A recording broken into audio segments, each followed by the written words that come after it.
because it actually shows the data.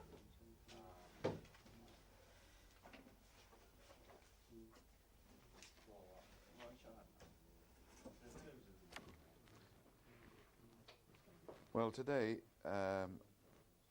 I will, as I said last time, talk about the conditions for the Nago approximation to be valid. This is all extracted really from my 1976 paper in Econometric, which was the 1974 Walvas-Bowley lecture.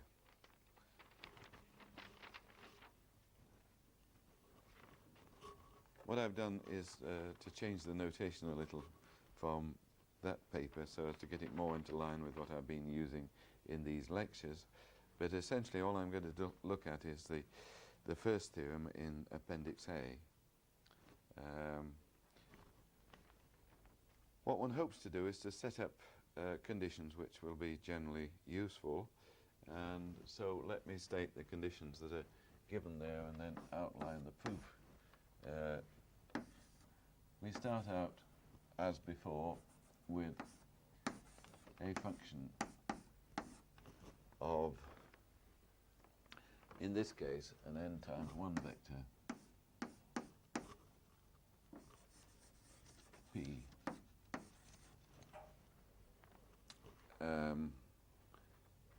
And the requirement is that EP, I'll drop the t out of this thing and simply refer to EP, derivatives of order R,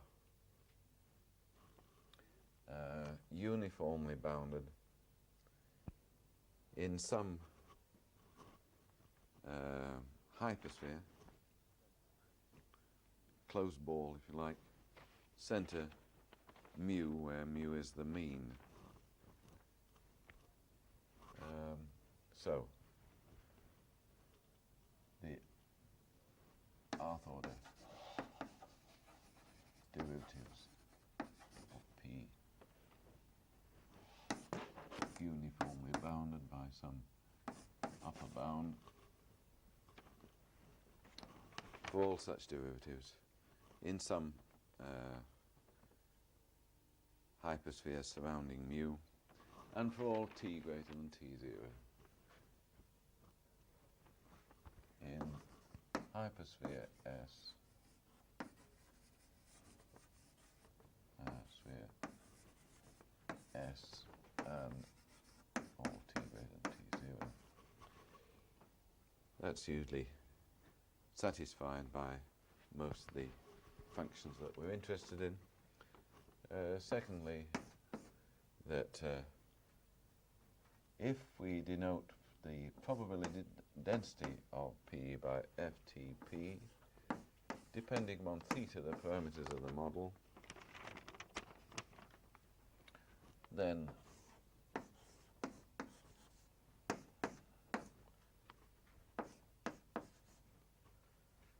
if we take the usual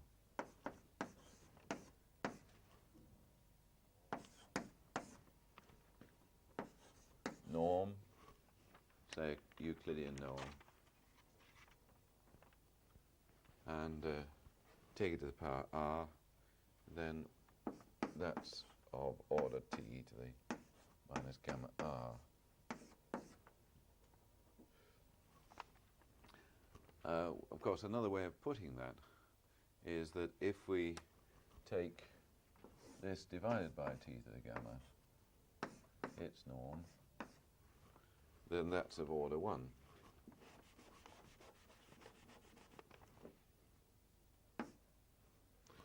Now, p minus mu, of course, is the error in the, or the deviation of p from its mean mu.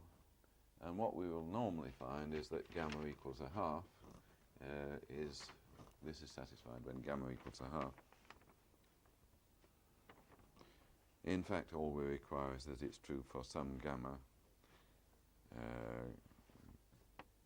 greater than naught, for some gamma, and for some r greater than 1.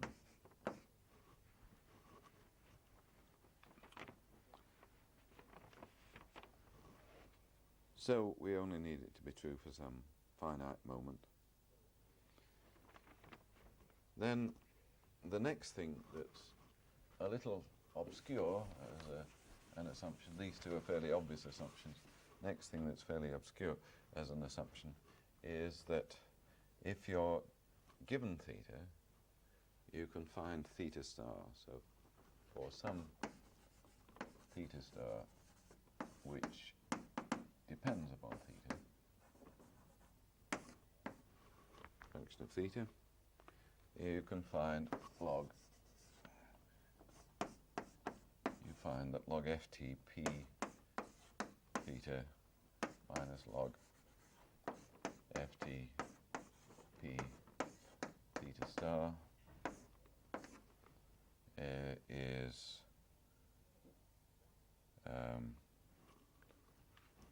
less than or equal to minus c t to the delta. Again, for some c greater than naught, delta greater than naught, all p not belonging to S.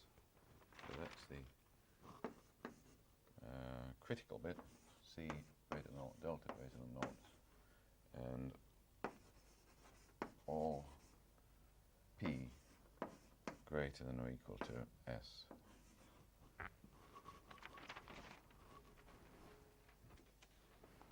Now, yes, that's right. This is designed to deal with the classical case, the case where the model is static, and there what you can normally prove is that this is true for delta equals 1, and I'll discuss that later, and see some suitable value. And then the fourth condition, this is condition 3. Condition 4, expectation EP to the K is O T to the lambda for some finite lambda and for some K greater than or equal to 1. Now the point is that what I'm doing is to look at the, yes, quite right, need the absolute moment rather than the ordinary moment. The point of the K is that it's this K that we're going to discuss the Nagar approximation to the moment, and if this condition is satisfied, then if we take ERP to mean the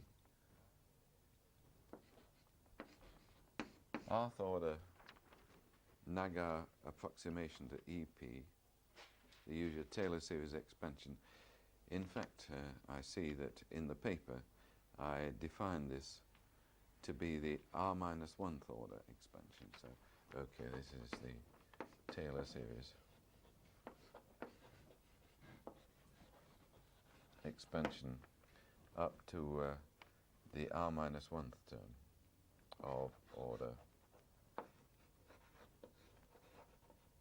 R minus 1.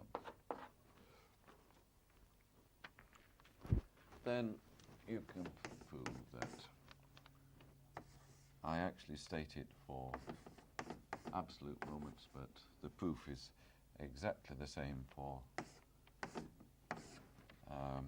the non-absolute moments, the ordinary moments of order K.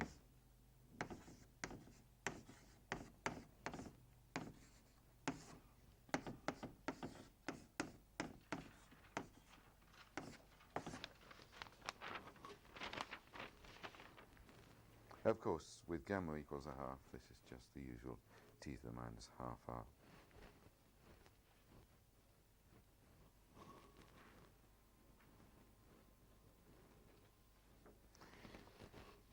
Well, the method of proof is to split the integral defining the moments up into the integral over the hypersphere S and over the rest, and then get inequalities for each integral. So what we're going to look at is expectation EP to the K. So that should be okay. Minus expectation ERP to the K, and writing that in terms of integrals, you can write it as, first of all, over S phi P K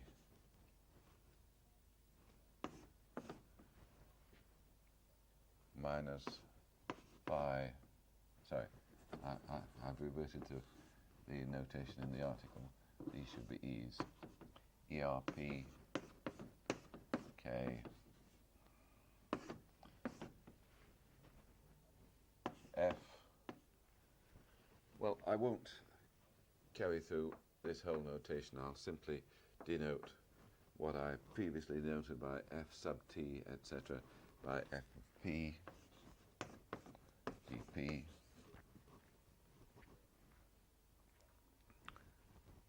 and then plus integral, let's say merely not S, in other words outside S, EP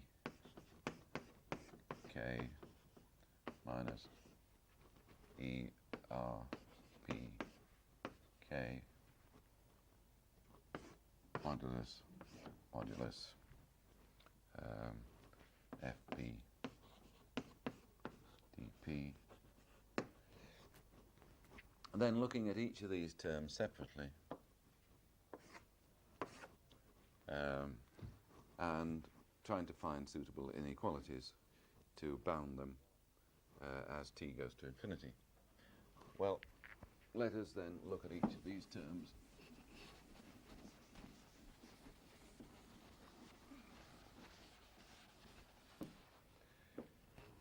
If you make use of the mean value theorem, you can easily show, applied to Z upon K, but treating that in terms of the corresponding variable being factorial Z, you can easily show the following, that Z of K minus Z0 upon K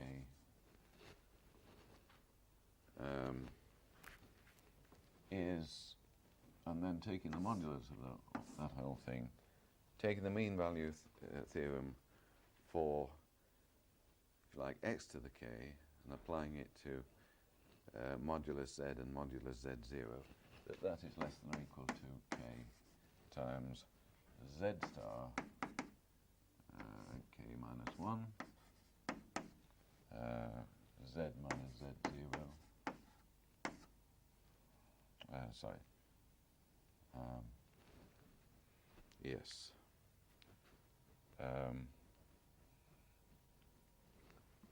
yes, I have to make some assumption here, that is that z and z0 have the same sign, and then one can take z minus z0 as being the same as the modulus of modulus z minus modulus z0. And what is z star? Well, z star equals the max of z0.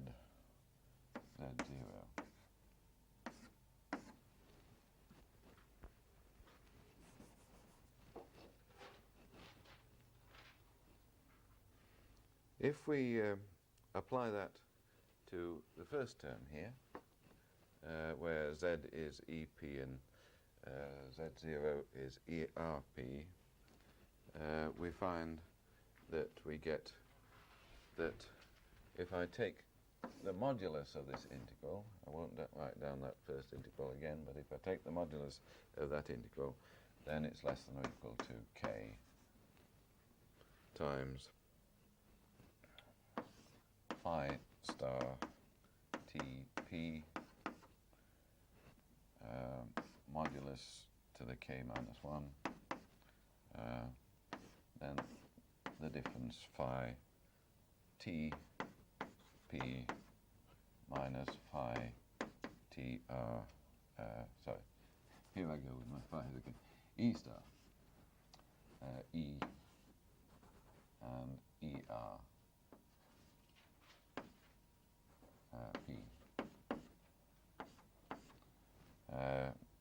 then integrated FP dP. This is a standard inequality that's used in this kind of field.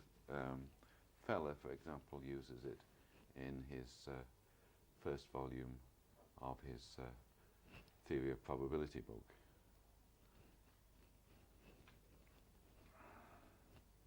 And E star is the greatest of E and ER. Yeah. Yes, E star T.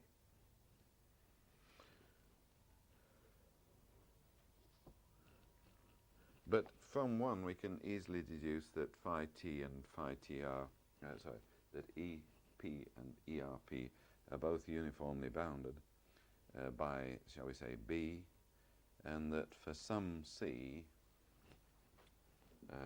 we have that EP minus ERP is less than or equal to C into P minus mu norm to the R.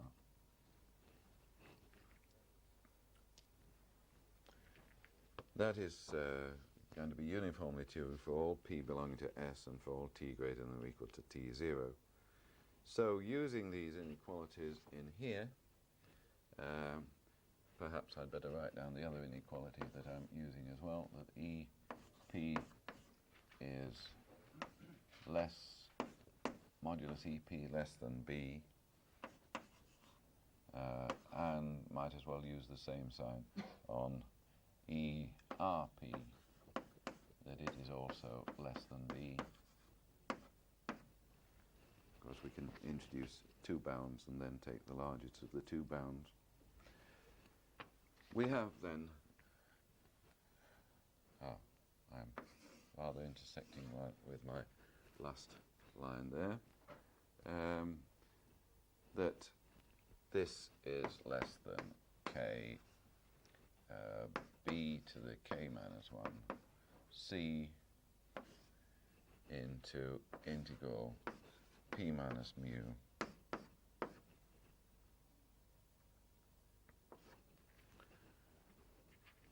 to the R F mu FP dP.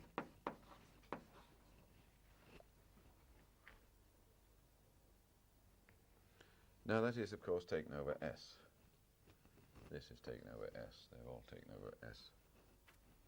But at this stage, we clearly will have the same inequality if we take the whole space.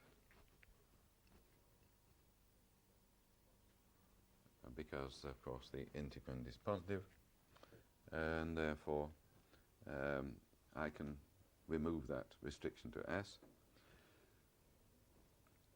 Well, then what I can do is to use the concavity of Z R upon R if R less than R. So this is a concave function of Z if R is less than R. I should say less than or equal to R. And from that you see that you can use the concavity of the integral to say that the function is less than the same integral for R to the power R upon R. So this, I'm simply replacing the little r by big R in the integral and then taking the R upon Rth power. It's a well-known property of concave functions that if you integrate in this way, then you have the inequality for the integrals. Now, finally, you use the condition 2, which says that that's OT to the minus gamma capital R inside here. When you take its R upon R power, you find that that means that the whole thing is of order T to the minus gamma little r. And that's the first result we're going to prove. You see that essentially the idea is to prove that each of these terms is of this same order of magnitude. Now, of course, what you can do is to look at each of these terms separately. When you take the modulus, you're using the inequality that this is less than or equal to the modulus of this, plus, and at this stage, I ought to separate out the two integrals. That is fp dp integral fp dp, each taken over not s, and now we just take the moduli of each of this with a plus sign, and so that's not too obvious what I'm doing. Let me make a bit more room here. ERP modulus integral modulus plus dp modulus. So we're simply taking the modulus of each of these integrals.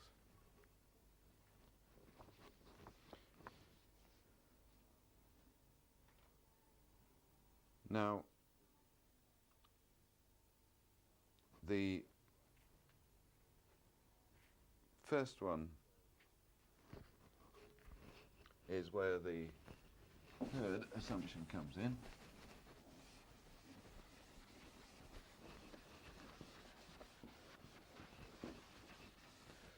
And at this stage, therefore, it's necessary to assume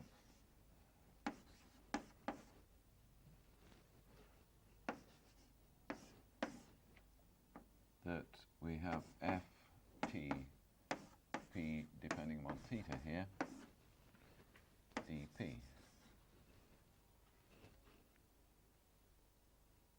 But then if we make use of the third condition, you see that this is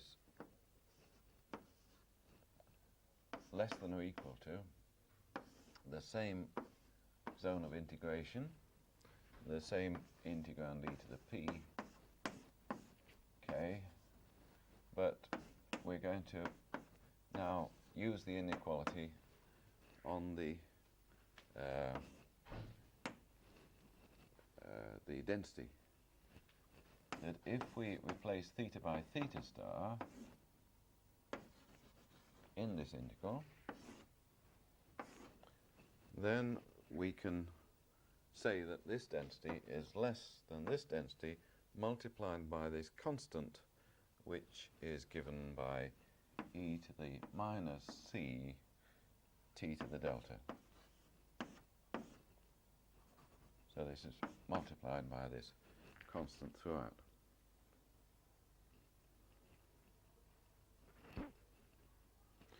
But then we know that this integral here is,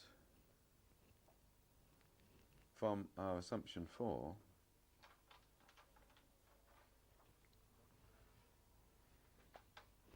less than something order t to the lambda. Now, of course, in doing that, I'm taking away the restriction to integral s, which of course doesn't gives you a further inequality here, because if you take the restricted range integral, it's less than the complete integral over the whole of space, and then saying that this is order t to the lambda, And so we can say that the whole thing is of order t to the lambda e to the minus c t to the delta.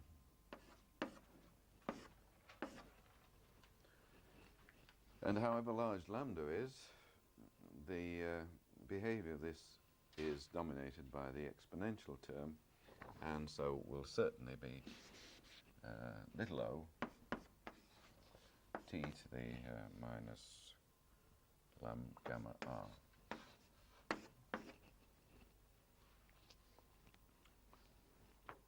Now this is just looking at the way that these two functions behave as t goes to infinity, and it's certainly true that it, for example, if you multiply throughout by t to the gamma r and contemplate how t to the gamma r times this function of t behaves, you see that it does tend to infinity to 0 as t tends to infinity.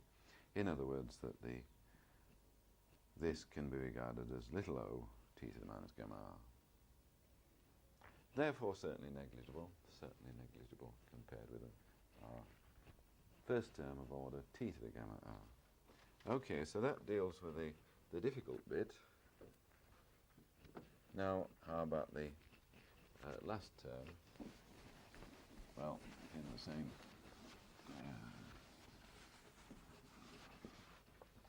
kind of way. If you look at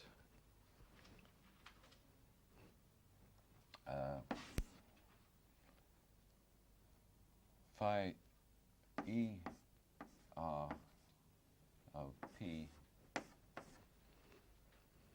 this is what we're going to be looking at. You can contemplate e r of p modulus divided by all to power k divided by p minus mu to the r. Now here I bring in a condition which I haven't stated up to now, and it is that we require that r minus 1 times k is less than or equal to capital R. So if we, given in our previous assumptions the value of little r, in fact little r is the order of the Taylor series expansion we're contemplating, and we're given capital R, which is the capital R turning up in equation 2, then we can only do this for values of k which are less than or equal to capital R. In general, capital R can be regarded as being quite large, and in most cases is in fact infinite, so that this is no restriction. So that we can set R, capital R, as large as we like. And so, in other words, we can always choose to have a capital R which satisfies this inequality.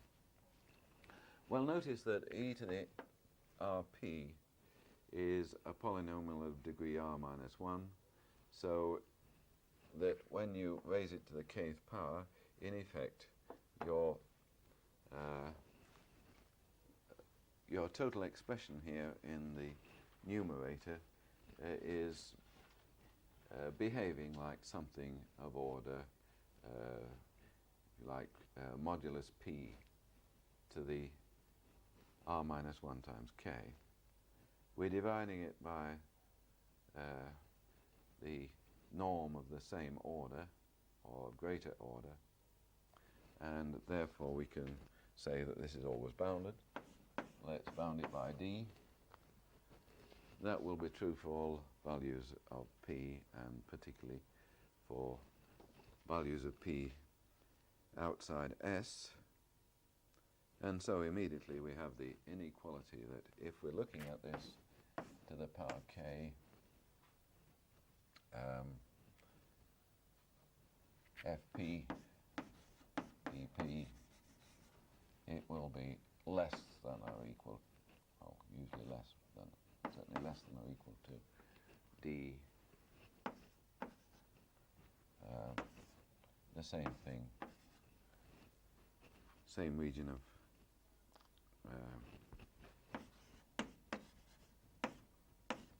integration.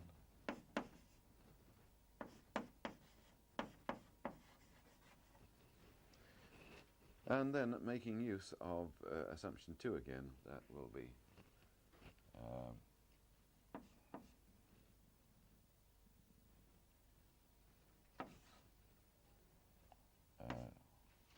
t to the minus gamma r.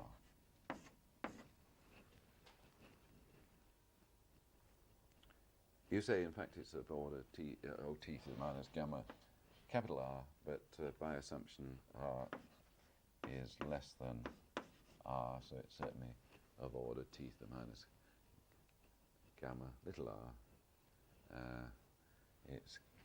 It's of large order, and therefore small order t to the minus gamma r. Large order. Okay, I better write that down again.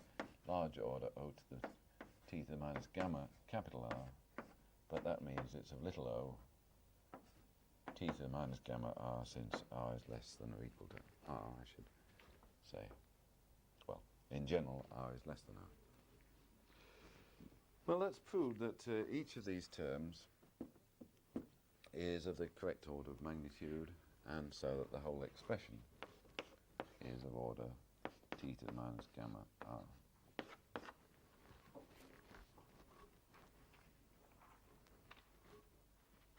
Well, so that shows that the remainder on the Nagar expansion is of order t to the minus gamma r as required on these general conditions. And of course the most difficult one to check is condition 3. So let me consider condition 3. The idea of this theorem is that it can be applied wherever you can express your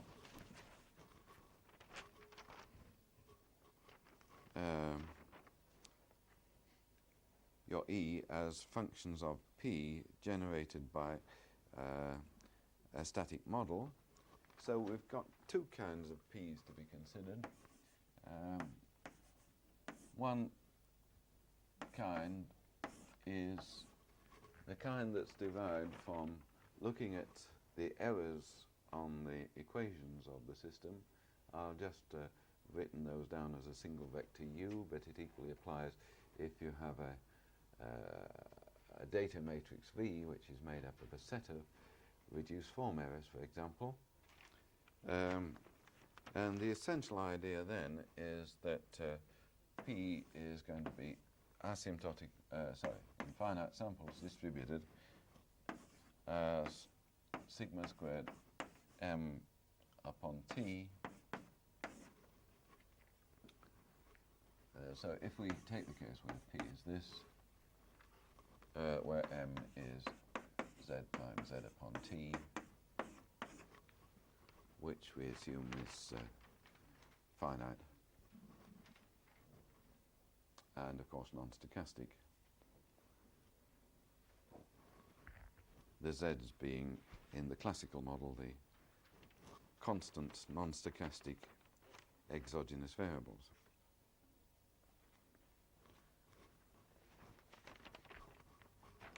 The other important type of moment which can occur is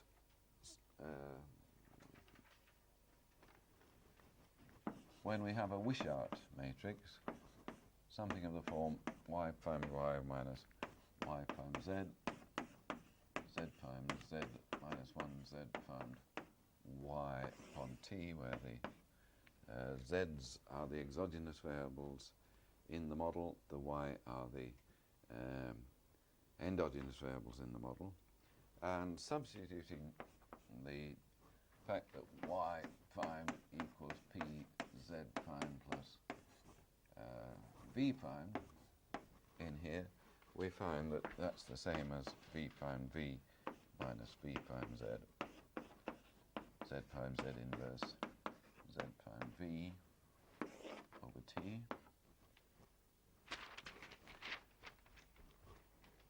And again, this, what we have to do is to look at the actual finite sample distribution of such a W. W then is the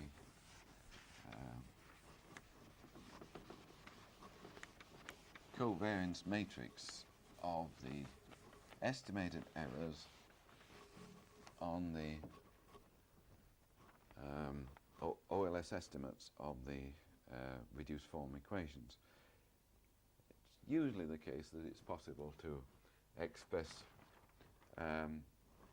any estimator that we're interested in these linear simultaneous classical models, assuming that the U's and the V's are jointly normally distributed.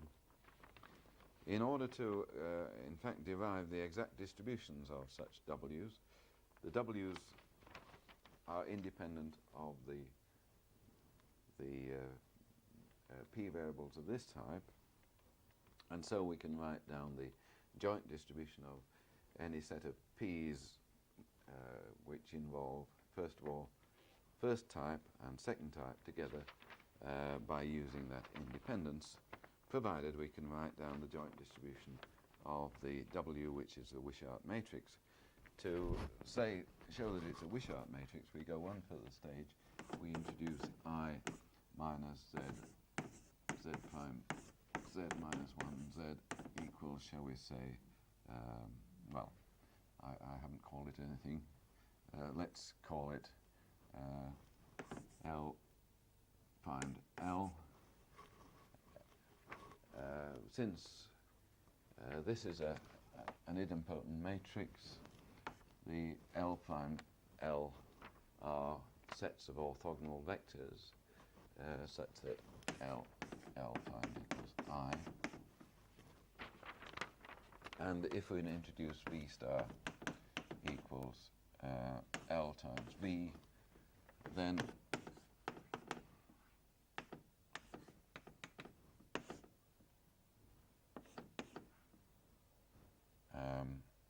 is an alternative way of writing W, substituting in this. The V star, if we have m variables Z and we started with T observations, then the V star contain T minus m observations. In other words, this is shall we say, an n by T minus m matrix. What's the order of I when you take L prime? Well, this is IT, this is m by m, so this is T minus m. It's the usual way of factorizing an idempotent matrix.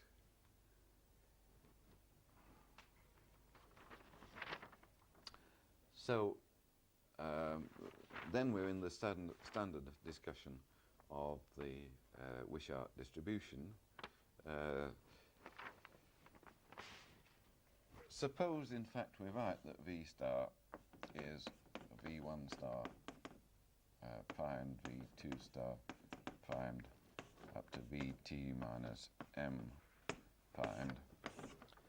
Then the V star T are identically independently distributed, and it's usual to assume at this stage an arbitrary variance matrix. I'll call it omega. And in fact, to simplify it somewhat, I'll also introduce T star to be T minus m. Note, however, that I'm dividing my W by T rather than by T minus m, which explains the form I'm going to write down the central Wishart distribution in. So this is the density for the central Wishart distribution. You can find this in any advanced statistical theory text. For example, in Kendall and Stewart Volume 2, or in Wilkes mathematical statistics. This is actually copying the form in Kendall and Stewart.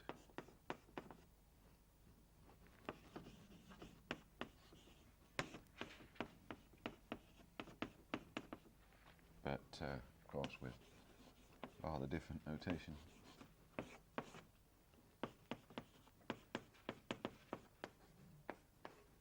N is the dimension of the y prime of the W matrix. This is n by n. In other words, I'm assuming that you have n variables y in the system.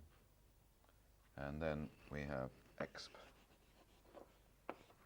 minus a half t trace omega minus 1 times W.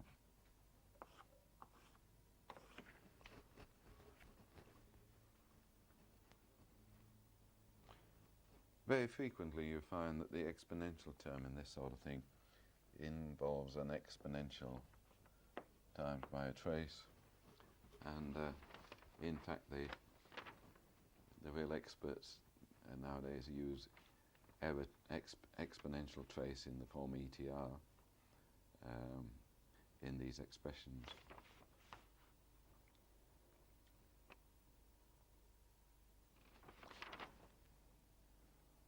Well, now, let's have a look at our conditions. Condition 2, if we use gamma equals a half, so what we're doing is to introduce the t to the minus a half as a scale when taking, for example, I said that we'd be taking P. In fact, in this kind of context, we'll be taking vec W minus omega because we want P to have 0 mean. And this vec, of course, would be the kind of vec which involves only looking at the, say, superdiagonal elements of this matrix since it's symmetric. And in order to check that, in effect, I'm sorry, no, I don't need to do that, because this is P minus mu in my previous notation. And in order to check that P minus mu upon square root of t has all its moments finite, which is what the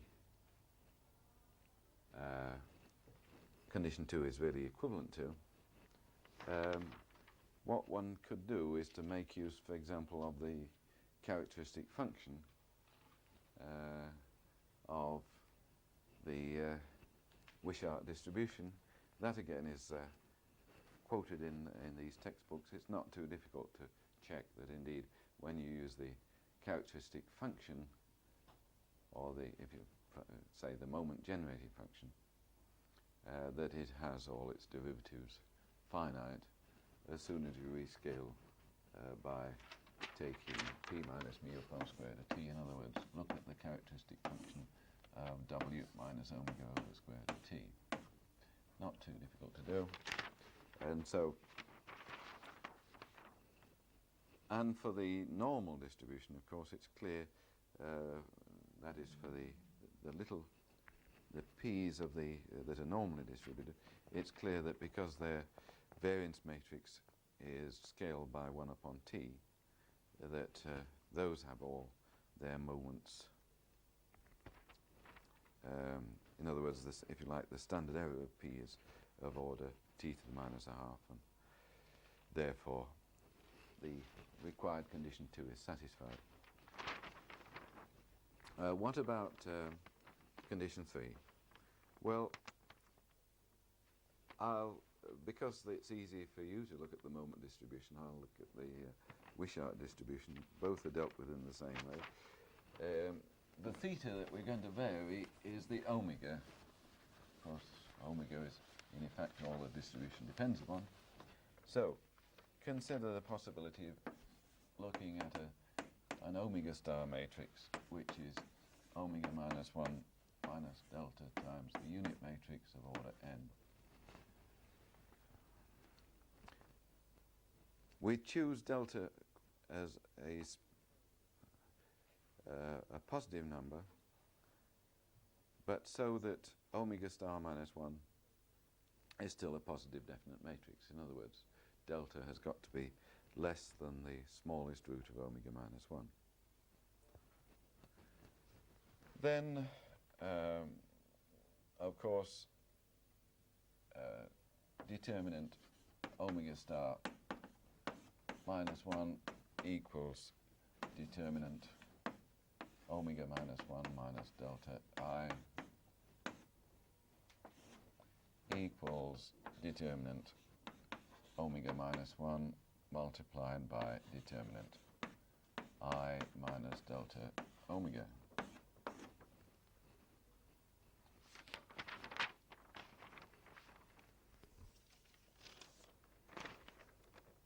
Now you see, if you compare, having looked at this likelihood function, this in effect is the ft of p that we had before. We take its logarithm, and then we take the difference between the two logarithms of the likelihood functions, and we find fairly easily, using this relationship here on the determinant omega term, and then just looking at the exponential term, the determinant w term is the same in both cases, so that the difference is log ft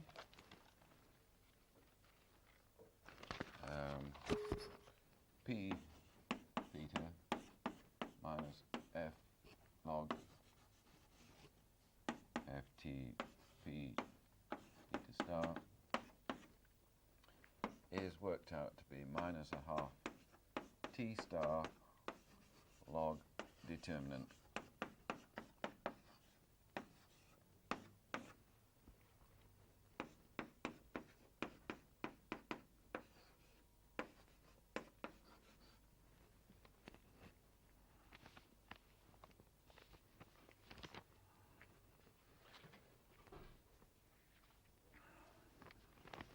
Well, now, delta we've picked quite arbitrarily,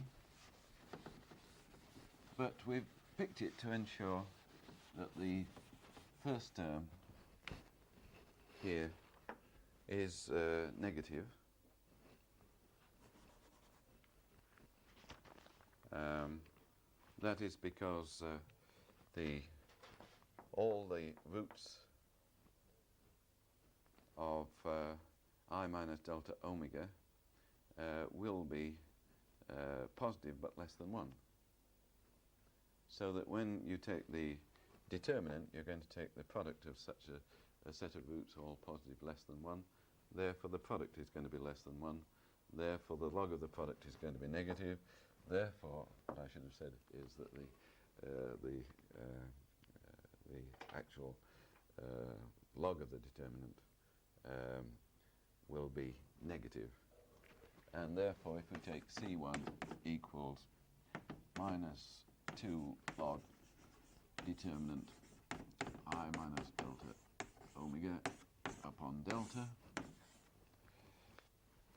that will be positive. But in particular, it will be finite if positive. So we can choose S by noting that W is positive definite, therefore all diagonal elements of W are positive, so that if we choose S to be a sufficiently large hypersphere surrounding mu, then we shall have that trace W minus is minus C1 equals C greater than 0. I don't know that I need to introduce little c because it isn't a constant. We're just simply saying that we can find a sufficiently large hypersphere such that if the components of W are outside this hypersphere, then certainly the elements on the diagonal of W will be all large and positive, so that this constraint is satisfied that, yes, I should say greater than or equal to C, greater than 0, for some fixed C, yes. Well, this is the C required in assumption 3, and it follows that we can satisfy this requirement by taking delta equal 1, because you see this is then less than or equal to C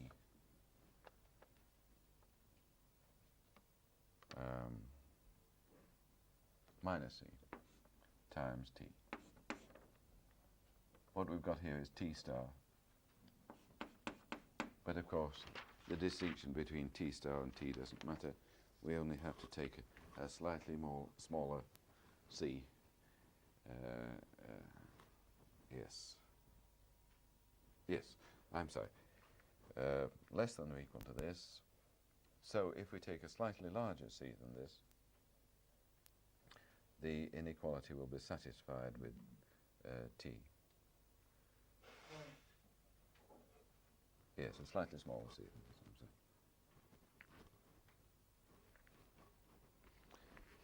sorry. Asymptotically, sorry? What happened to the delta in there? I put delta equal 1.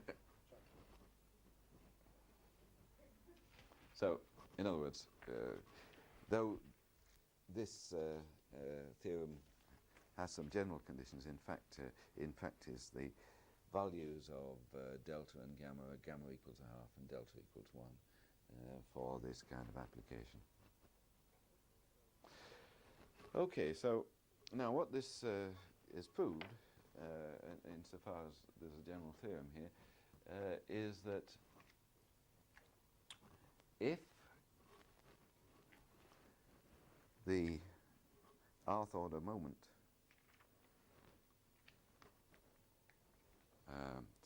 if the kth order moment of e to the p can be shown to be order t to the lambda for some lambda, then the corresponding Nagar approximation to that moment is valid. But now you're still left with a problem of proving that condition 4 is satisfied for the kind of functions that you're interested in. Very often the lambda in condition 4 is put equal to 0. In other words, one is able to prove that the moment of the EP is finite, and one then has a theorem that shows that the Nagar approximation is valid. The only reason that the t to the lambda is there is that in some cases, for example, Fuller had a discussion of how you would modify the liminal estimator to ensure that when the liminal latent root came close to 0, you would hold it away from 0 by using some lower bound of order 1 upon t. If you do that sort of thing, if you modify your estimator to ensure that in effect it can't become infinite for finite values of the parameters by saying, okay, we'll hold it above the values that in the denominator which are tending towards 0, by holding them away from 0 by something of order 1 upon t, you may find it useful then simply to make use of the idea that then the moment of order k will be of order t to the minus k, because the